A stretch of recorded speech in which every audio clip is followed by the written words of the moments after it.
বিল্লপত্র দিলেন বৈষ্ণব পণ্ডিত।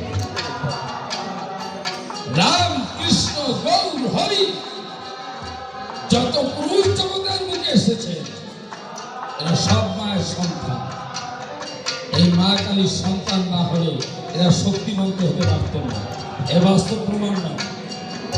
যখন দুনিয়া ছিল ধোঁয়াকার, ঠান্ডাকার, অন্ধকার, নিরাকার, নির্বিকার, নির্বিকল্পময়, আপনি আপনার ইচ্ছায় বিষ্ণুকে সৃষ্টি করলেন, ব্রহ্মার সৃষ্টি হলেন আপনার ইচ্ছা।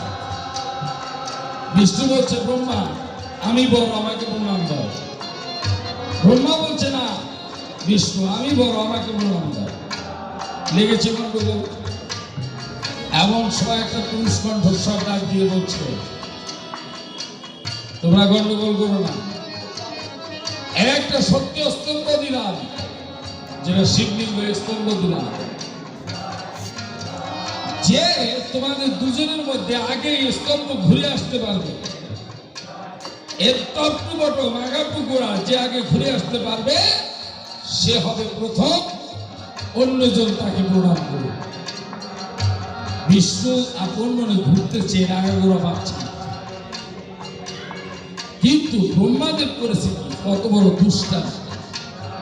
ব্রহ্মা চিন্তা করবে এরকম দৌড়াতে আমি পাবো। ব্রহ্মা সৃষ্টি করছে কেতকী পুষ্প।